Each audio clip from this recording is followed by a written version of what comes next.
हाँ जी दोस्तों, सारिਆਂ ਨੂੰ प्यार भरी सत श्री अकाल जी। अज अपना लैक्चर 4 है तो अज का जोड़ा अपना लैक्चर का टॉपिक है वो है ऑर्गेनाइजेशनल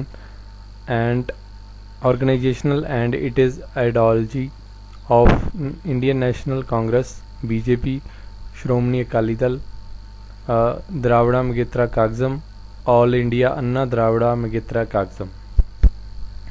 ये जड़ियाँ 5 पोलीटिकल पार्टीज़ ने, इन्हां दे विचों पहलियां 2 जड़ियां हैगियां ने इंडियन नैशनल कांग्रेस ते भारतीय जनता पार्टी बीजेपी। यह 2 पार्टियां ने जड़ियां यह नैशनल रिकोगनाइज्ड पोलीटिकल पार्टीज़ ने ते जड़ियां बाकी बचदियां 3 ने सैड DMK AIADMK, यह तिन्ने रीजनल रिकोगनाइज्ड पोलीटिकल पार्टीज़ ने। जिहड़ी श्रोमणी अकाली दल है ये बारे सानू सारिਆਂ ਨੂੰ पता है भी यह पंजाब दे नाले खेतर जिवें हरियाणा ला लो दिल्ली ला लो, इन्हां दे विच यह काफ़ी प्रभावशाली है। इस खेतर की रीजनल पोलीटिकल पार्टी है। जिहड़ी DMK है तो AIADMK है, ये दोवें पोलीटिकल पार्टीज़ ने। यह तमिलनाडु दियां जां कह लो साउथ दियां रीजनल पोलीटिकल पार्टीज़ ने। तो बेसिकली इन्हां दा जिहड़ा बेस है वो तमिलनाडु दे विच ते पुडुचेरी दे विच वेखण नूं मिलदा। कल मैं तुहानूं लैक्चर 3 दे विच एक नैशनल पोलीटिकल पार्टीज़ दे नाम बोले सी, उहदे च बाय मिसटेक मैं समाजवादी पार्टी नूं नैशनल रिकोगनाइज्ड पोलीटिकल पार्टीज़ दे विच बोलता सीगा, जद कि वो समाजवादी नहीं है, वो बाय मिसटेक हो गया सी। उहदे जगह national NCP national Congress party है जिहड़ी कि शरद पवार जी दी महाराष्ट्र दी, ओहो है। उहदे जगह ते तुसीं प्लीज़ उहनूं करैक्ट कर लिओ, सॉरी फॉर दैट मिसटेक। सो अज आपां हुण इन्हां दीयां जिहड़ियां 5 पोलीटिकल पार्टीज़ ने, इन्हां दी विचारधारा बारे डिस्कस करांगे। जिहड़ी इंडियन नैशनल कांग्रेस है ਉਹ ਸਾਨੂੰ ਸਾਰਿਆਂ ਨੂੰ पता है भी आज़ादी तो पहलां दी राजनीतिक पार्टी है। जिहड़ी इंडियन नैशनल कांग्रेस है इहदा जिहड़ा जन्म है वो 1885 नूं होया सी। इहदी स्थापना अंग्रेज अफसर A.O. ह्यूम ने बॉम्बे दे विच कीती सी। इहदा जिहड़ा देश नूं आज़ाद कराउण दे विच बड़ा वड्डा ते महत्वपूर्ण रोल रहा है। लम्मा समा देश की आज़ादी की लड़ाई लड़न तो बाद देश आज़ाद होया जदों, उस तो बाद भी जिहड़ा इंडियन नैशनल कांग्रेस सी उन्हें भारतीय पोलीटिकल सिस्टम ते बड़ी वड्डी छाप छड्डी है। क्योंकि तुहानूं मैं कल भी दस्सिया सीगा भी जिहड़ा यह लम्मा समा जां कह लो भी जिवें आज़ादी दे जे 70 साल ने तो 70 दे विचों करीब 72 साल ने, करीब 71-72 साल इलैक्शन हुंदियां नूं, तो उन्हां दे विचों करीब 50 साल 45 तो 50 साल जिहड़ा ये पोलीटिकल पार्टी ने सेंटर दे विच रूल किया। ते लम्मा समा सारे राज्यां च लगभग कोई किसी विरले राज नूं छड्ड के लम्मा समा राज्यां दे विच भी इहने रूल किया। सो ये बड़ी प्रभावशाली पार्टी है। इसदा काफ़ी सपोर्ट बेस है, ऑल इंडिया लैवल ते इहदा सपोर्ट बेस सानूं देखण नूं मिलदा। हालांकि ये वक्री गल है भी 2014 तो बाद ये थोड़ी कमज़ोर पैनी शुरू हुई है पार्टी। जिहड़े अज दे मौजूदा प्रधान ने वो श्रीमती सोनिया गांधी जी ने। तो इन्हां दा जिहड़ा चोण निशान है, इलैक्शन सिंबल है, वो पंजे का निशान जिवें कि सानूं सारिਆਂ नूं पता है। तो पंजाब दे जिहड़े कांग्रेस पार्टी के प्रधान ने वो श्री सुनील कुमार जाखड़ जी ने, पंजाब के प्रधान ने। पंजाब दे विच इन्हां दी गवर्नमेंट है जिहदे विच मुख मंत्री सरदार कैप्टन अमरिंदर सिंह जी ने। हुण आपां इस पार्टी की विचारधारा बारे गल करते हैं भी इहदी विचारधारा की है, की गल्लां नूं इह मतलब जिहड़ी पोलीटिकल पार्टी बनी है की गल्लां नूं फॉलो करने विच यकीन रखदी है। पहली तो गल है ये डेमोक्रेसी च यकीन रखदी है। जिहड़ी इंडियन नैशनल कांग्रेस है इहदी शुरू तो ही इहदी विचारधारा रही है, आज़ादी तो ही पहलां तो भी यह डेमोक्रेसी च यकीन करदी है। डेमोक्रेटिक तरीके नाल हर काम करन नूं, पॉलिसीज़ बनाउण नूं, डेमोक्रेटिक तरीके नाल पॉलिसीज़ बनाउण दे विच यकीन करदी है। दूसरी गल इहदा जिहड़ा इहदा पोलीटिकल पार्टी है इहदा धर्म निरपक्षता दे विच यकीन है। कांग्रेस पार्टी की विचारधारा है भी असीं किसी भी धर्म नूं, किसी खास धर्म नूं ਮਾਨਤਾ ਨਹੀਂ ਦਿੰਦੇ ਜਾਂ ਖਾਸ ਧਰਮ ਦੇ ਪ੍ਰਤੀ ਲਗਾਵ ਨਹੀਂ ਰੱਖਦੇ। ਸਾਰੇ ਧਰਮਾਂ ਨੂੰ ਇਹ ਇਕੁਅਲ ਟਰੀਟ ਕਰਦੀ ਹੈ। ਜਿੰਨਾ ਚਿਰ ਵੀ ਕਾਂਗਰਸ ਦੀ ਗਵਰਨਮੈਂਟ ਰਹੀ ਹੈ ਉਹਨਾਂ ਦਾ ਮਤਲਬ ਵਿਚਾਰਧਾਰਾ ਦਾ ਦਾਅਵਾ ਰਿਹਾ ਵੀ ਉਹ ਕੋਈ ਵੀ ਇਹੋ ਜਿਹੀ ਪਾਲਿਸੀ ਨਹੀਂ ਬਣਾਉਣਗੇ ਜਿਹੜੀ ਕਿਸੇ ਖਾਸ ਧਰਮ ਨੂੰ ਪ੍ਰਮੋਟ ਕਰੂਗੀ ਅਤੇ ਕਿਸੇ ਹੋਰ ਦੂਸਰੇ ਧਰਮ ਨੂੰ ਮਤਲਬ ਨੀਚਾ ਦਿਖਾਊਗੀ। ਤਾਂ ਹਰੇਕ ਧਰਮ ਨੂੰ ਇਕੁਅਲੀ ਪ੍ਰੋਟੈਕਟ ਕਰਨ ਦੇ ਵਿੱਚ ਯਕੀਨ ਕਰਦੀ ਹੈ ਕਿ ਕਿਸੇ ਵੀ ਧਰਮ ਦੇ ਨਾਂ 'ਤੇ ਵੋਟ ਮੰਗਣ ਜਾਂ ਕਹਿ ਲਓ ਵੀ ਮਤਲਬ ਪਾਵਰ ਗੇਨ ਕਰਨ ਦੇ ਵਿੱਚ ਯਕੀਨ ਨਹੀਂ ਰੱਖਦੀ। ਤੀਸਰਾ ਜਿਹੜਾ ਇਹਨਾਂ ਦੀ ਪਾਰਟੀ ਦਾ ਆਈਡੀਓਲੋਜੀ ਦਾ ਵੱਡਾ ਥੰਮ ਹੈ ਉਹ ਹੈ ਫੇਥ ਇਨ ਸੋਸ਼ਲਿਜ਼ਮ। ਇਹ ਸਮਾਜਵਾਦ ਦੇ ਵਿੱਚ ਯਕੀਨ ਰੱਖਦੀ ਹੈ। ਸਮਾਜਵਾਦ ਦਾ ਭਾਵ ਹੁੰਦਾ ਵੀ ਜਿਹੜੀ ਉਤਪਾਦਨ ਦੇ ਸਾਧਨ ਨੇ ਜਾਂ ਗਰੀਬੀ ਅਮੀਰੀ ਨੂੰ ਘੱਟ ਤੋਂ ਘੱਟ ਰੱਖਿਆ ਜਾਊਗਾ। ਗਰੀਬੀ ਅਮੀਰੀ ਦਾ ਜਿਹੜਾ ਫਰਕ ਹੈ ਅੰਤਰ ਹੈ ਉਹ ਥੋੜ੍ਹੇ ਤੋਂ ਥੋੜ੍ਹਾ ਰੱਖਿਆ ਜਾਊਗਾ। ਸੋ ਇਹ ਸਮਾਜਵਾਦ ਨੂੰ ਪ੍ਰਮੋਟ ਜਿਵੇਂ ਹੁਣ ਇਹਨਾਂ ਨੇ ਬਹੁਤ ਸਾਰੀਆਂ ਪਾਲਿਸੀਜ਼ ਬਣਾਈਆਂ ਨੇ ਕਾਂਗਰਸ ਗਵਰਨਮੈਂਟ ਨੇ ਜਦੋਂ ਤੋਂ ਇੰਡੀਆ ਆਜ਼ਾਦ ਹੋਇਆ। ਜਿਵੇਂ ਕਹਿ ਲਓ ਨੈਸ਼ਨਲਾਈਜੇਸ਼ਨ ਆਫ ਬੈਂਕਸ ਕੀਤੀ ਹੈ, ਨੈਸ਼ਨਲਾਈਜੇਸ਼ਨ ਆਫ ਬਹੁਤ ਸਾਰੀ ਇਹੋ ਜਿਹੀ ਇੰਡਸਟਰੀ ਹੈ ਜਿਹੜੀ ਵੱਡੀ ਇੰਡਸਟਰੀ ਹੈ। ਏਅਰ ਇੰਡੀਆ ਦਾ ਨੈਸ਼ਨਲਾਈਜੇਸ਼ਨ ਕੀਤਾ, LIC ਦਾ ਨੈਸ਼ਨਲਾਈਜੇਸ਼ਨ ਕੀਤਾ। ਸੋ ਇਹ ਪਹਿਲੇ ਦਿਨ ਤੋਂ ਹੀ ਜਦੋਂ ਤੋਂ ਦੇਸ਼ ਆਜ਼ਾਦ ਹੋਇਆ, ਜਦੋਂ ਤੋਂ ਪਾਵਰ ਦੇ ਵਿੱਚ ਆਈ ਹੈ, ਉਹ ਤੋਂ ਸਮਾਜਵਾਦ ਨੂੰ ਪ੍ਰਮੋਟ ਕਰਨ ਦੇ ਵਿੱਚ ਕਾਫੀ ਅਹਿਮ ਭੂਮਿਕਾ ਨਿਭਾਈ ਹੈ। ਜਿਵੇਂ ਰੀਸੈਂਟ ਐਗਜ਼ਾਮਪਲ ਵੀ ਇਹਨਾਂ ਦੀ 2005 ਦੇ ਵਿੱਚ ਜਿਹੜਾ ਮਨਰੇਗਾ ਕਾਨੂੰਨ ਇਹਨਾਂ ਨੇ ਪਾਸ ਕੀਤਾ ਤਾਂ ਉਹ ਵੀ ਇੱਕ ਨੈਸ਼ਨਲ ਸੋਸ਼ਲਿਜ਼ਮ ਦਾ ਇੱਕ ਸਿੰਬਲ ਹੈ। ਹੋਰ ਇਹਦੀ ਜੇ ਵਿਚਾਰਧਾਰਾ ਦੀ ਗੱਲ ਕਰੀਏ ਤਾਂ ਇਹ ਨੌਨ ਅਲਾਈਨਮੈਂਟ ਦੇ ਵਿੱਚ ਯਕੀਨ ਰੱਖਦੀ ਹੈ। ਨੌਨ ਅਲਾਈਨਮੈਂਟ ਤੋਂ ਭਾਵ ਹੈ ਵੀ ਜਦੋਂ ਦੇਸ਼ ਆਜ਼ਾਦ ਹੋਇਆ ਸੀ, ਜਦੋਂ ਇੰਡੀਆ ਆਜ਼ਾਦ ਹੋਇਆ ਸੀ ਤਾਂ ਉਦੋਂ ਦੁਨੀਆ ਦੇ ਵਿੱਚ ਦੋ ਵੱਡੇ ਥੰਮ ਸੀ, ਦੋ ਵੱਡੇ ਧੜੇ ਸੀਗੇ ਜਿਹਨਾਂ ਨੂੰ ਕਹਿ ਸਕਦੇ ਹਾਂ। ਇੱਕ ਉਹਦੇ ਵਿੱਚ ਰਸ਼ੀਆ ਅਤੇ ਦੂਸਰੇ ਪਾਸੇ ਅਮਰੀਕਾ ਸੀਗਾ। ਅਤੇ ਦੁਨੀਆ ਦੇ ਬਹੁਤ ਸਾਰੇ ਮੁਲਕ ਉਹਨਾਂ ਦੇ ਪ੍ਰਭਾਵ ਹੇਠ ਕਿਸੇ ਇੱਕ ਦੇ ਪ੍ਰਭਾਵ ਹੇਠ ਆ ਕੇ ਕਿਸੇ ਇੱਕ ਗਰੁੱਪ 'ਚ ਸ਼ਾਮਲ ਹੋ ਰਹੇ ਸੀਗੇ। ਤਾਂ ਉਸ ਟਾਈਮ ਭਾਰਤ ਦੇ ਪ੍ਰਧਾਨ ਮੰਤਰੀ ਸ਼੍ਰੀ ਜਵਾਹਰ ਲਾਲ ਨਹਿਰੂ ਜੀ ਨੇ ਇਹ ਗੱਲ ਨੂੰ ਮਤਲਬ ਇਹ ਜਿਹੜੀ ਉਸ ਟਾਈਮ ਨੌਨ ਅਲਾਈਨਮੈਂਟ ਮੂਵਮੈਂਟ ਇੱਕ ਸ਼ੁਰੂ ਕੀਤੀ ਸੀਗੀ, ਜਿਹਦੇ ਵਿੱਚ ਉਹਨਾਂ ਨੇ ਕਿਹਾ ਸੀਗਾ ਵੀ ਜਿਹੜਾ ਇੰਡੀਆ ਅਤੇ ਜਿਹੜੇ ਵੀ ਇਹਦੇ ਨਾਲ ਸਾਥੀ ਕੰਟਰੀਆਂ ਰਲਣਗੇ ਉਹ ਕਿਸੇ ਵੀ ਇੱਕ ਗਰੁੱਪ ਦੇ ਵਿੱਚ ਸ਼ਾਮਲ ਨਾ ਹੋ ਕੇ ਸਗੋਂ ਆਪਦੇ ਇੰਡੀਪੈਂਡੈਂਟ ਆਜ਼ਾਦ ਫੈਸਲੇ ਲੈਣਗੇ। ਸੋ ਇਹ ਕਿਸੇ ਵੀ ਗਰੁੱਪ 'ਚ ਚਾਹੇ ਉਹ ਅਮਰੀਕਨ ਗਰੁੱਪ ਹੈ ਚਾਹੇ ਉਹ ਰਸ਼ੀਅਨ ਗਰੁੱਪ ਹੈ ਉਹਦੇ 'ਚ ਸ਼ਾਮਲ ਹੋਣ ਦੇ ਵਿੱਚ ਤਰਜੀਹ ਨਹੀਂ ਰੱਖਦਾ ਅਤੇ ਆਪਦੇ ਆਜ਼ਾਦ ਅਤੇ ਇੰਡੀਪੈਂਡੈਂਟ ਰਹਿਣ ਅਤੇ ਫੈਸਲੇ ਲੈਣ ਦੇ ਵਿੱਚ ਵਿਸ਼ਵਾਸ ਰੱਖਦਾ। ਅਗਲਾ ਇਹਦੀ ਵਿਚਾਰਧਾਰਾ ਦਾ ਵੱਡਾ ਥੰਮ ਹੈ ਜਿਹੜਾ ਉਹ ਨਿਊਕਲੀਅਰ ਐਨਰਜੀ ਨੂੰ ਪੀਸਫੁਲੀ ਯੂਜ਼ ਕਰਨ ਦੇ ਵਿੱਚ ਵਿਸ਼ਵਾਸ ਰੱਖਦੇ ਹੈ। ਜਿਵੇਂ ਤੁਸੀਂ ਸੁਣਿਆ ਹੀ ਹੋਣਾ ਵੀ ਜਿਹੜੀ ਸ਼੍ਰੀਮਤੀ ਇੰਦਰਾ ਗਾਂਧੀ ਸੀਗੀ ਉਹਨਾਂ ਨੇ 1974 ਦੇ ਵਿੱਚ ਨਿਊਕਲੀਅਰ ਜਿਹੜਾ ਪ੍ਰੀਖਣ ਕੀਤਾ ਸੀਗਾ ਪੋਖਰਨ ਦੇ ਵਿੱਚ। ਤਾਂ ਉਹਨਾਂ ਨੇ ਉਸ ਟਾਈਮ ਇਹ ਡਿਕਲੇਅਰ ਕੀਤਾ ਸੀਗਾ ਵੀ ਸਾਡਾ ਨਿਊਕਲੀਅਰ ਪ੍ਰੀਖਣ ਕਰਨ ਦਾ ਮਤਲਬ ਕਿਸੇ ਨੂੰ ਡਰਾਉਣਾ ਧਮਕਾਉਣਾ ਜਾਂ ਕਿਸੇ ਨਾਲ ਜੰਗ ਲਾਉਣ ਦਾ ਨਹੀਂ ਹੈ, ਸਗੋਂ ਅਸੀਂ ਇਹਨੂੰ ਪੀਸਫੁਲੀ ਯੂਜ਼ ਕਰਨ ਅਤੇ ਜਿਹੜੇ ਹਥਿਆਰਾਂ ਦਾ ਦੁਨੀਆ ਦੇ ਵਿੱਚੋਂ ਖਾਤਮਾ ਕਰਨ ਦੇ ਵਿੱਚ ਯਕੀਨ ਰੱਖਦੇ ਹਾਂ। ਸੋ ਇਹ ਵੀ ਇਹਦੀ ਜਿਹੜੀ ਵਿਚਾਰਧਾਰਾ ਉਹਦਾ ਇੱਕ ਵੱਡਾ ਥੰਮ ਰਿਹਾ। ਜਿਹੜੀ ਪੋਲੀਟੀਕਲ ਪਾਰਟੀ ਹੈ ਕਾਂਗਰਸ ਪਾਰਟੀ ਹੈ, ਇਹ ਜਿਹੜਾ ਰੇਸ਼ੀਅਲਿਜ਼ਮ ਹੈ, ਕਲੋਨੀਅਲਿਜ਼ਮ ਹੈ ਅਤੇ ਇੰਪੀਰੀਅਲਿਜ਼ਮ ਯਾਨੀ ਕਿ ਨਸਲਵਾਦ ਅਤੇ ਬਸਤੀਵਾਦ ਇਹਨਾਂ ਚੀਜ਼ਾਂ ਨੂੰ ਖਤਮ ਕਰਨ ਦੇ ਵਿੱਚ ਵਿਸ਼ਵਾਸ ਰੱਖਦੀ ਹੈ। ਤੁਸੀਂ ਵੇਖਿਆ ਹੋਣਾ ਵੀ ਆਜ਼ਾਦੀ ਤੋਂ ਪਹਿਲਾਂ ਵੀ ਇੰਡੀਆ ਦੇ ਵਿੱਚ ਬਸਤੀਵਾਦ ਸੀ, ਨਸਲਵਾਦ ਬਹੁਤ ਜ਼ਿਆਦਾ ਵੱਡੇ ਪੱਧਰ 'ਤੇ ਸੀਗਾ।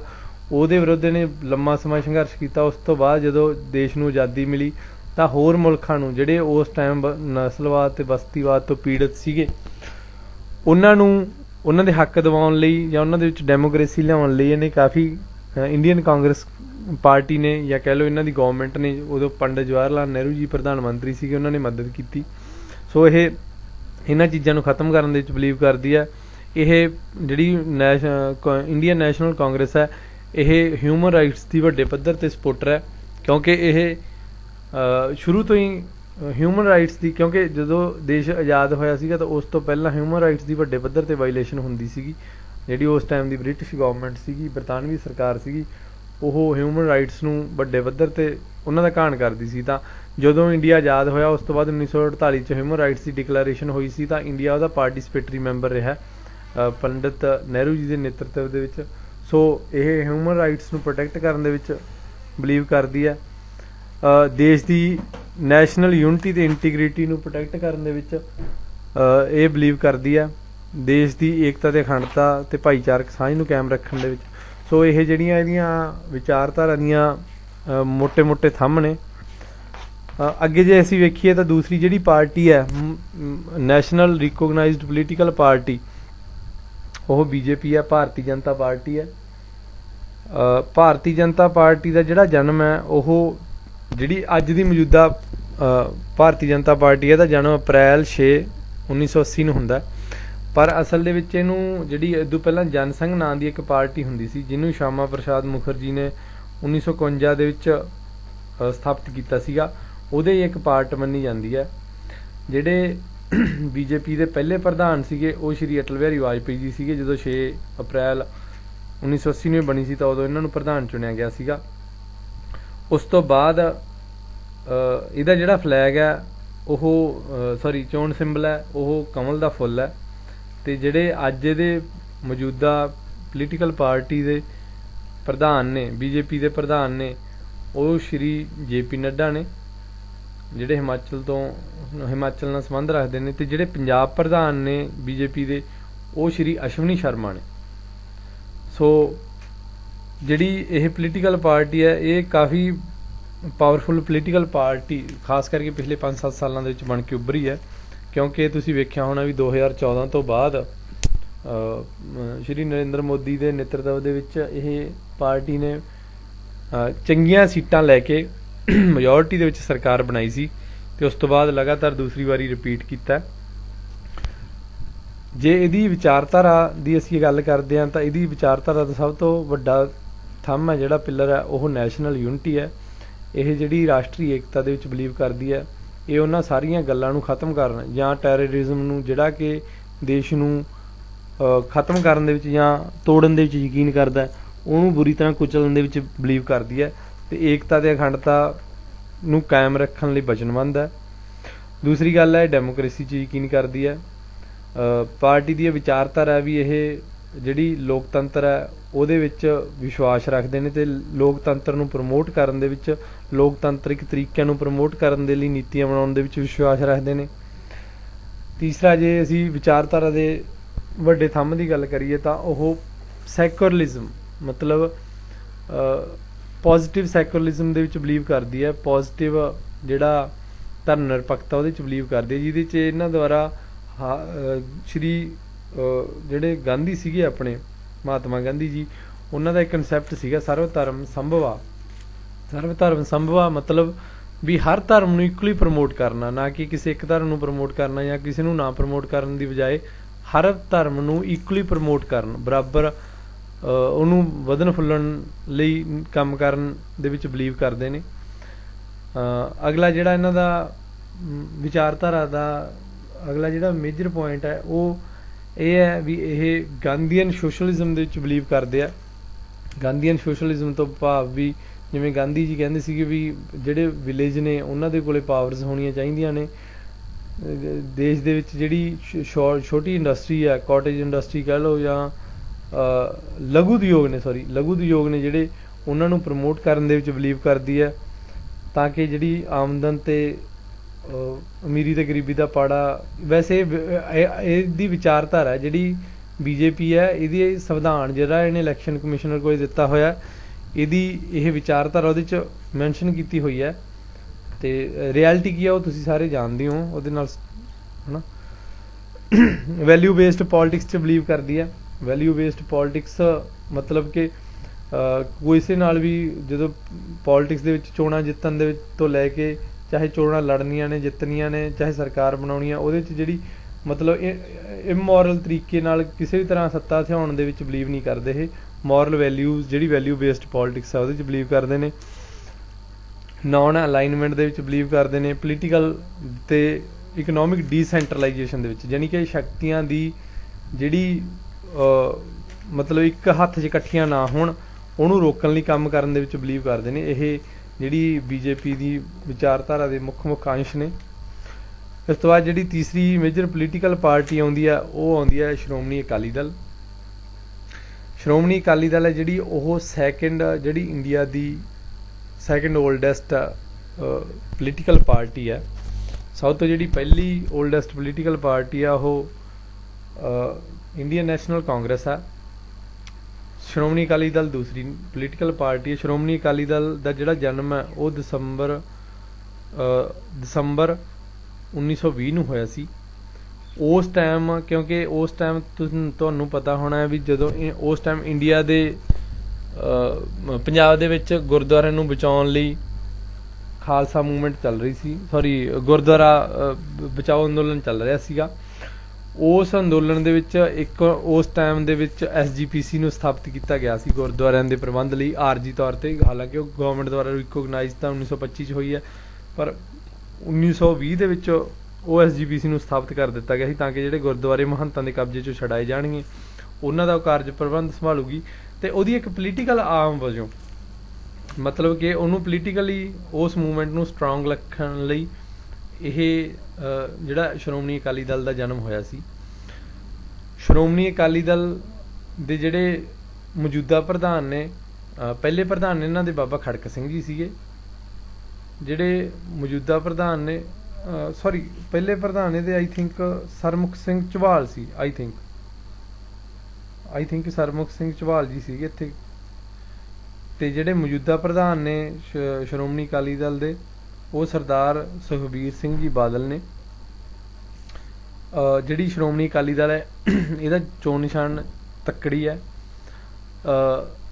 ਜਿਹੜੀ ਸ਼੍ਰੋਮਣੀ ਅਕਾਲੀ ਦਲ ਹੈ ਇਹਨੇ ਪੰਜਾਬ ਤੇ ਪੰਜਾਬ ਦੀ ਹਿੱਤਾਂ ਨੂੰ ਬਚਾਉਣ ਲਈ ਲੰਮਾ ਸਮਾਂ ਕੰਮ ਕੀਤਾ, ਚਾਹੇ ਉਹ ਪਹਿਲਾਂ ਆਜ਼ਾਦੀ ਦਿਵਾਉਣ ਦੇ ਵਿੱਚ ਹੋਵੇ, ਉਸ ਤੋਂ ਬਾਅਦ ਪੰਜਾਬੀ ਸੂਬਾ ਮੂਵਮੈਂਟ ਲਈ ਹੋਵੇ, ਪੰਜਾਬੀ ਸੂਬਾ ਬਣਨ ਤੋਂ ਬਾਅਦ ਜਿਹੜੇ ਪੰਜਾਬ ਦੇ ਹੱਕਾਂ ਨੂੰ ਬਚਾਉਣ ਲਈ ਹੋਵੇ, ਚਾਹੇ ਉਹ ਅਨੰਦਪੁਰ ਸਾਹਿਬ ਦਾ ਰੈਜ਼ੋਲੂਸ਼ਨ ਹੋਵੇ, ਚਾਹੇ ਉਹ ਐਮਰਜੈਂਸੀ ਦੇ ਵਿਰੁੱਧ ਹੋਵੇ, ਚਾਹੇ ਉਹ ਜਿਹੜਾ ਬਲੂ ਸਟਾਰ ਆਪਰੇਸ਼ਨ ਹੋਇਆ ਉਹਦੇ ਵਿਰੁੱਧ ਹੋਵੇ।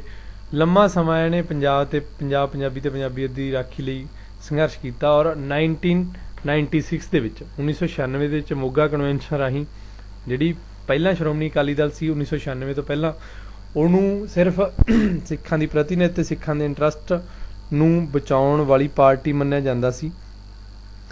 ਪਰ 1996 ਤੋਂ ਬਾਅਦ 1996 ਦੇ ਵਿੱਚ ਇੱਕ ਮੋਗਾ ਕਨਵੈਨਸ਼ਨ ਹੋਈ ਸੀ 1997 ਦੀ ਇਲੈਕਸ਼ਨ ਤੋਂ ਪਹਿਲਾਂ। ਉਸ ਟਾਈਮ ਜਿਹੜੇ ਸ਼੍ਰੋਮਣੀ ਅਕਾਲੀ ਦਲ ਦੇ ਪ੍ਰਧਾਨ ਸੀਗੇ ਉਹ ਸਰਦਾਰ ਪ੍ਰਕਾਸ਼ ਸਿੰਘ ਬਾਦਲ ਸੀਗੇ, ਤੇ ਉਹਨਾਂ ਨੇ ਸ਼੍ਰੋਮਣੀ ਅਕਾਲੀ ਦਲ ਨੂੰ ਪੰਜਾਬੀ ਤੇ ਪੰਜਾਬੀਅਤ ਦੀ ਪਾਰਟੀ ਡਿਕਲੇਅਰ ਕੀਤਾ ਸੀਗਾ। ਮਤਲਬ ਕਿ ਜਿਹੜੇ ਸਿਰਫ ਸੋਲ ਸਿੱਖਾਂ ਦੇ ਇੰਟਰਸਟ ਨੂੰ ਬਚਾਉਣ ਲਈ ਕੰਮ ਨਹੀਂ ਕਰੂਗਾ ਸ਼੍ਰੋਮਣੀ ਅਕਾਲੀ ਦਲ, ਉਹ ਪੰਜਾਬੀ ਤੇ ਪੰਜਾਬੀਅਤ ਦੇ ਇੰਟਰਸਟ ਲਈ ਕੰਮ ਕਰੂਗਾ। ਉਹ ਚਾਹੇ ਦੁਨੀਆ ਦੇ ਵਿੱਚ ਕਿਤੇ ਵੀ ਉਹਨਾਂ ਦੇ ਖਿਲਾਫ ਕੋਈ ਜੇ ਜ਼ਿਆਦਤੀ ਹੋ ਰਹੀ ਹੈ ਤਾਂ ਉਹਦੇ ਵਿਰੁੱਧ ਖੜਨਗੇ। ਇਹਨਾਂ ਨੇ ਆਪਦੇ ਮਤਲਬ ਆਈਡੀਓਲੋਜੀ ਜਾਂ ਵਿਚਾਰਧਾਰਾ ਦੇ ਵਿੱਚ ਇੰਨੀ ਕੁ ਚੇਂਜ ਕੀਤੀ ਸੀ 1996 ਤੋਂ ਬਾਅਦ। ਜੇ ਇਹਦੀਆਂ ਆਈਡੀਓਲੋਜੀਜ਼ ਦੀਆਂ ਗੱਲ ਕਰੀਏ ਮੋਟੇ ਤੌਰ 'ਤੇ, ਤਾਂ ਸਭ ਤੋਂ ਪਹਿਲਾਂ ਇਹ ਵੀ ਡੈਮੋਕ੍ਰੇਸੀ ਦੇ ਵਿੱਚ ਬਿਲੀਵ ਕਰਦੀ ਹੈ। ਇਹ ਜਿਹੜੀ ਸ਼੍ਰੋਮਣੀ ਅਕਾਲੀ ਦਲ ਹੈ ਇਹ ਡੈਮੋਕ੍ਰੇਸੀ ਨੂੰ ਪ੍ਰਮੋਟ ਕਰਨ ਦੇ ਵਿੱਚ ਅਤੇ ਇਹੋ ਜਿਹੀਆਂ ਪਾਲਿਸੀਜ਼ ਬਣਾਉਣ ਦੇ ਵਿੱਚ ਬਿਲੀਵ ਕਰਦੀ ਹੈ ਜਿਹੜੀ ਡੈਮੋਕ੍ਰੇਸੀ ਨੂੰ ਪ੍ਰਮੋਟ ਕਰੇ, ਡੈਮੋਕ੍ਰੇਸੀ ਨੂੰ ਹੋਰ ਮਜ਼ਬੂਤ ਕਰੇ, ਲੋਕਾਂ ਦੇ ਜਿਹੜੇ ਅਧਿਕਾਰ ਨੇ, ਬੇਸਿਕ ਅਧਿਕਾਰ ਨੇ, ਉਹ ਉਹਨਾਂ ਨੂੰ ਫੁੱਲਫਿਲ ਹੋਣ। ਅਗਲਾ ਜਿਹੜਾ ਮੇਨ ਅਤੇ ਸਭ ਤੋਂ ਵੱਡਾ ਜਿਹੜਾ ਅਹਿਮ ਥੰਮ ਹੈ ਸ਼੍ਰੋਮਣੀ ਅਕਾਲੀ ਦਲ ਦੀ ਵਿਚਾਰਧਾਰਾ ਦਾ, ਉਹ ਹੈਗਾ ਫੈਡਰਲ ਸਟਰਕਚਰ। ਕਿਉਂਕਿ ਤੁਸੀਂ ਵੇਖਿਆ ਹੋਣਾ ਜਿਹੜਾ ਸ਼੍ਰੋਮਣੀ ਅਕਾਲੀ ਦਲ ਚਾਹੇ ਹੁਣ ਤਾਂ ਭਾਵੇਂ ਘਟ ਗਿਆ, ਪਰ ਸ਼੍ਰੋਮਣੀ ਅਕਾਲੀ ਦਲ ਨੇ ਲੰਮਾ ਸਮਾਂ ਪੰਜਾਬ ਨੂੰ ਹੱਕ ਦਿਵਾਉਣ ਲਈ ਜਾਂ ਪੰਜਾਬ ਨੂੰ ਵਾਧੂ ਅਧਿਕਾਰ ਦਿਵਾਉਣ ਦੀ ਗੱਲ ਕਰਦਾ ਰਿਹਾ। ਔਰ ਜਿਹੜਾ ਪ੍ਰੋਪਰ ਇੰਡੀਆ ਦੇ ਵਿੱਚ, ਕਿਉਂਕਿ ਤੁਹਾਨੂੰ ਪਤਾ ਵੀ ਇੰਡੀਆ ਦੇ ਵਿੱਚ ਜਿਹੜੀਆਂ ਪਾਵਰਾਂ ਨੇ, ਸ਼ਕਤੀਆਂ ਦਾ ਜਿਹੜਾ ਝੁਕਾਅ ਆ ਉਹ ਸੈਂਟਰ ਵੱਲ ਹੈ, ਕੇਂਦਰ ਵੱਲ ਜ਼ਿਆਦਾ ਹੈ, ਅਤੇ ਜਿਹੜਾ ਰਾਜਾਂ ਦੇ ਵਿੱਚ ਘੱਟ ਆ, ਰਾਜਾਂ ਵੱਲ ਘੱਟ ਆ, ਰਾਜਾਂ ਨੂੰ ਘੱਟ ਅਧਿਕਾਰ ਮਿਲੇ ਹੋਏ ਨੇ। ਅਤੇ ਸ਼੍ਰੋਮਣੀ ਅਕਾਲੀ ਦਲ ਮਜ਼ਬੂਤ ਫੈਡਰਲਿਜ਼ਮ ਦੀ ਗੱਲ ਕਰਦਾ ਜਿਹਦੇ 'ਚ ਰਾਜਾਂ ਨੂੰ ਵੱਧ ਅਧਿਕਾਰ ਹੋਣ ਅਤੇ ਜਿਹੜੇ ਕੇਂਦਰ ਹੈ ਉਹਦੇ ਕੋਲ ਘੱਟ ਤੋਂ ਘੱਟ ਅਧਿਕਾਰ ਰੱਖੇ ਜਾਣ।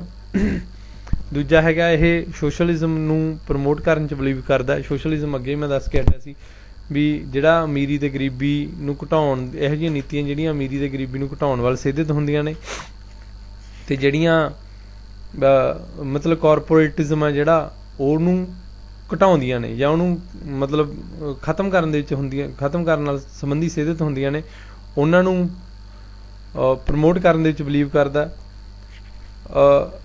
ਦੂਜਾ ਹੋਰ ਇਹਨੇ ਜੇ ਕੋਈ ਕਿਹਾ ਜਾਵੇ ਵੀ ਇਹਨੇ ਕੀ ਕੰਮ ਕੀਤੇ ਨੇ, ਤਾਂ ਇਹਦੇ ਵਿੱਚ ਮੋਟੇ ਕੰਮ ਇਹਨੇ ਪੰਜਾਬੀ ਲੈਂਗੁਏਜ ਨੂੰ ਸੈਕਿੰਡ ਲੈਂਗੁਏਜ ਦਾ ਦਰਜਾ ਦਿਵਾਉਣ ਲਈ ਸੰਘਰਸ਼ੀ ਰਹੀ ਹੈ ਪਾਰਟੀ ਲੰਮਾ ਸਮਾਂ। ਇਹ ਵੀ ਇਹਦੇ ਲੰਮਾ ਸਮਾਂ ਇਹਦੀ ਜਿਹੜੀ ਆਈਡੀਓਲੋਜੀ ਦਾ ਹਿੱਸਾ ਰਿਹਾ।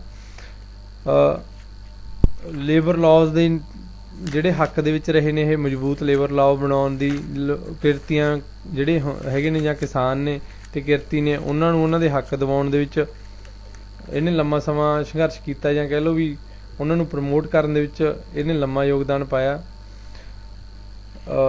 ਅਗਲੀ ਜਿਹੜੀ ਪਾਰਟੀ ਹੈ ਉਹ ਇਹ DMK ਹੈ। ਜਿਹੜੀ DMK ਹੈ ਪਾਰਟੀ ਦਰਾਵੜਾ ਮੰਗੇਤਰਾ ਕਾਗਜ਼ਮ, ਇਹ 1949 'ਚ ਬਣੀ ਸੀ। ਉਦੋਂ ਇੱਕ ਜਸਟਿਸ ਪਾਰਟੀ ਹੁੰਦੀ ਸੀ। ਜਸਟਿਸ ਪਾਰਟੀ ਨੂੰ ਤੋਂ ਇਹ ਉੱਭਰੀ ਹੋਈ ਪਾਰਟੀ ਹੈ। ਆਈ ਥਿੰਕ ਅੰਨਾ ਦੁਰਾਈ ਨੇ ਬਣਾਈ ਸੀ ਇਹ। ਅਤੇ ਜਿਹੜੇ ਇਹਦੇ ਮੌਜੂਦਾ ਪ੍ਰਧਾਨ ਨੇ ਉਹ MK ਸਟੈਲਿਨ ਨੇ। ਇਹ ਤਾਮਿਲਨਾਡੂ ਦੇ ਵਿੱਚ ਆਪਣਾ ਵਰਕ ਕਰਦੀ ਹੈ, ਉੱਥੇ ਦਾ ਕਾਫੀ ਆਧਾਰ ਹੈ। ਜੇ ਇਹਦੀ ਅਸੀਂ ਆਈਡੀਓਲੋਜੀਜ਼ ਦੀ ਗੱਲ ਕਰੀਏ ਵੀ ਇਹਦੀ ਵਿਚਾਰਧਾਰਾ ਦੇ ਕੀ ਪੁਆਇੰਟ ਨੇ ਮੇਜਰ, ਤਾਂ ਇਹਦੀ ਵਿਚਾਰਧਾਰਾ ਦੇ ਵਿੱਚ ਸਭ ਤੋਂ ਪਹਿਲਾਂ ਇਹ ਸੋਸ਼ਲ ਰਿਫੋਰਮਸ ਦੀ ਗੱਲ ਕਰਦੀ ਹੈ। ਸੋਸ਼ਲ ਰਿਫੋਰਮਸ ਦਾ ਮਤਲਬ ਉਸ ਟਾਈਮ, ਕਿਉਂਕਿ ਆਜ਼ਾਦੀ ਤੋਂ ਪਹਿਲਾਂ ਦੀ ਇੱਕ ਜਸਟਿਸ ਪਾਰਟੀ ਸੀ ਜਿਹੜੀ ਕਿ ਨੌਨ ਬ੍ਰਾਹਮਣਸ ਨੇ, ਜਿਨ੍ਹਾਂ ਨੂੰ ਬਹੁਤ ਦਬਾਇਆ ਜਾ ਰਿਹਾ ਸੀਗਾ ਬ੍ਰਾਹਮਣਸ ਦੁਆਰਾ ਛੋਟੀਆਂ ਕਾਸਟਾਂ ਨੂੰ, ਤਾਂ ਉਹਨਾਂ ਦੇ ਹੱਕ ਦਿਵਾਉਣ ਲਈ ਇਹ ਜਸਟਿਸ ਪਾਰਟੀ ਬਣੀ ਸੀ। ਉਹ ਜਸਟਿਸ ਪਾਰਟੀ ਤੋਂ ਹੀ DMK ਨਿਕਲੀ ਹੋਈ ਹੈ। ਤਾਂ ਉਹ ਸੋਸ਼ਲ ਰਿਫੋਰਮਸ ਵੱਲ, ਸੋਸ਼ਲ ਰਿਫੋਰਮ ਬਣਾਉਣ ਵੱਲ ਗੱਲ ਕਰਦੀ ਹੈ। ਇਹ ਸੋਸ਼ਲ ਰਿਫੋਰਮ ਕਰਨ ਵੱਲ ਗੱਲ ਕਰਦੀ ਹੈ, ਜਿਹਦੇ ਵਿੱਚ ਜਿਹੜੇ ਮਤਲਬ ਅਨਟੱਚੇਬਲ ਨੇ ਜਾਂ ਜਿਹੜੀਆਂ ਨੌਨ ਬ੍ਰਾਹਮਣਸ ਨੇ ਉਹਨਾਂ ਨੂੰ ਬਰਾਬਰ ਦੇ ਹੱਕ ਦਿਵਾਉਣ ਦੇ ਵਿੱਚ ਯਤਨਸ਼ੀਲ ਹੈ। ਅਗਲਾ ਜਿਹੜਾ ਇਹਦਾ ਆਈਡੀਓਲੋਜੀ ਦਾ ਮੇਨ ਪਿੱਲਰ ਹੈ ਜਾਂ ਥੰਮ ਹੈ ਉਹ ਸੈਕੂਲਰਿਜ਼ਮ ਹੈ। ਇਹ ਧਰਮ ਨਿਰਪੱਖਤਾ 'ਚ ਬਿਲੀਵ ਕਰਦੀ ਹੈ, ਕਿਸੇ ਇੱਕ ਧਰਮ ਨੂੰ ਪ੍ਰਮੋਟ ਕਰਨ ਦੀ ਗੱਲ ਨਹੀਂ ਕਰਦੀ। ਜਿਹੜਾ ਤੀਜਾ ਇਹਦੀ ਵਿਚਾਰਧਾਰਾ ਦਾ ਮੋਟਾ ਥੰਮ ਹੈ ਉਹ ਤਾਮਿਲ ਜਿਹੜੀ ਲੈਂਗੁਏਜ ਹੈ ਅਤੇ ਤਾਮਿਲ ਕਲਚਰ ਹੈ ਉਹਨੂੰ ਡਿਵੈਲਪ ਕਰਨ ਦੇ ਵਿੱਚ ਅਤੇ ਉਹਨੂੰ ਪ੍ਰਮੋਟ ਕਰਨ ਦੇ ਵਿੱਚ ਬਿਲੀਵ ਕਰਦੀ ਹੈ। ਅਗਲਾ ਜਿਹੜਾ ਮੋਟਾ ਥੰਮ ਹੈ ਉਹ ਡੈਮੋਕ੍ਰੇਸੀ ਨੂੰ ਪ੍ਰਮੋਟ ਕਰਨ 'ਚ ਬਿਲੀਵ ਕਰਦੀ ਹੈ, ਸਮਾਜਵਾਦ ਨੂੰ ਪ੍ਰਮੋਟ ਕਰਨ ਦੇ ਵਿੱਚ ਬਿਲੀਵ ਕਰਦੀ ਹੈ, ਰਾਜਾਂ ਨੂੰ ਵੱਧ ਅਧਿਕਾਰ ਦਿਵਾਉਣ ਦੇ ਵਿੱਚ ਬਿਲੀਵ ਕਰਦੀ ਹੈ। ਅਤੇ ਜਿਹੜੇ ਸ਼੍ਰੀਲੰਕਾ ਦੇ ਵਿੱਚ ਤਾਮਿਲ ਨੇ, ਕਿਉਂਕਿ ਉੱਥੇ ਤੁਹਾਨੂੰ ਪਤਾ ਹੋਣਾ ਤਾਮਿਲ ਹੈ ਜਿਹੜੇ ਉਹ ਐਜ਼ ਏ ਟੈਰਰਿਸਟ ਗਰੁੱਪ ਨੇ, ਉਹਨਾਂ ਨੂੰ ਉਹਨਾਂ ਦੇ ਹੱਕ ਦਿਵਾਉਣ ਲਈ ਯਤਨਸ਼ੀਲ ਹੈ। ਸੌਰੀ, ਮੈਂ ਇਹਦਾ ਨਾ ਜਿਹੜੇ ਇਹਦੇ ਪਹਿਲੇ ਪ੍ਰਧਾਨ ਸੀ ਉਹ ਮੈਂ ਆਈ ਥਿੰਕ ਅੰਨਾ ਦੁਰਾਈ ਹੈ, ਠੀਕ ਹੈ, ਅੰਨਾ ਦੁਰਾਈ ਜੀ ਨੇ ਪਹਿਲੇ ਪ੍ਰਧਾਨ ਨੇ ਇਹਦੇ, ਸੌਰੀ। ਅਤੇ ਇਹ ਜਿਹੜੀ DMK ਦੀ ਵਿਚਾਰਧਾਰਾ ਸੀ, AIADMK ਜਿਹੜੀ ਇਹਦੀ ਵੀ ਸੇਮ ਵਿਚਾਰਧਾਰਾ ਹੈ। ਇਹ ਪਾਰਟੀ ਜਿਹੜੀ AIADMK ਹੈ ਇਹ 1972 ਦੇ ਵਿੱਚ ਬਣੀ ਹੈ। ਇਹ ਵੀ ਤਾਮਿਲਨਾਡੂ ਦੀ ਰੀਜਨਲ ਪੋਲੀਟੀਕਲ ਪਾਰਟੀ ਹੈ। ਇਹਦੇ ਜਿਹੜੇ ਫੇਮਸ ਲੀਡਰ ਰਹੇ ਨੇ ਸਭ ਤੋਂ ਵੱਧ ਅੱਜ ਤੱਕ ਦੇ, ਉਹ ਜੈ ਲਲਿਤਾ ਜੀ ਰਹੇ ਨੇ, ਜਿਹੜੇ ਕਿ ਪਿੱਛੇ ਜੇ ਸਵਰਗਵਾਸ ਹੋ ਗਏ ਸੀ 2016 ਦੇ ਵਿੱਚ। ਅਤੇ ਜਿਹੜੇ ਮੇਰੇ ਮੌਜੂਦਾ ਪ੍ਰਧਾਨ ਨੇ ਉਹ ਮਧੂਸੂਦਨਨ ਨੇ, ਮਧੂਸੂਦਨਨ। ਇਹ ਜਿਹੜੀ ਪੋਲੀਟੀਕਲ ਪਾਰਟੀ ਹੈ ਇਹ ਵੀ ਸੋਸ਼ਲਿਜ਼ਮ ਦੇ ਵਿੱਚ ਬਿਲੀਵ ਕਰਦੀ ਹੈ, ਸੈਕੂਲਰਿਜ਼ਮ ਦੇ ਵਿੱਚ ਬਿਲੀਵ ਕਰਦੀ ਹੈ, ਡੈਮੋਕ੍ਰੇਸੀ ਨੂੰ ਪ੍ਰਮੋਟ ਕਰਨ ਦੇ ਵਿੱਚ ਬਿਲੀਵ ਕਰਦੀ ਹੈ। ਜਿਹੜੀਆਂ DMK ਦੀ ਆਈਡੀਓਲੋਜੀ ਹੈ ਸੇਮ ਉਸੇ ਤਰ੍ਹਾਂ ਦੀ, ਲਗਭਗ ਉਸੇ ਤਰ੍ਹਾਂ ਦੀ ਇਹਦੀ ਆਈਡੀਓਲੋਜੀ ਹੈ। ਸੋ ਅੱਜ ਦਾ ਲੈਕਚਰ ਆਪਣਾ ਇੱਥੇ ਹੀ ਸਮਾਪਤ ਹੁੰਦਾ ਜੀ। ਧੰਨਵਾਦ।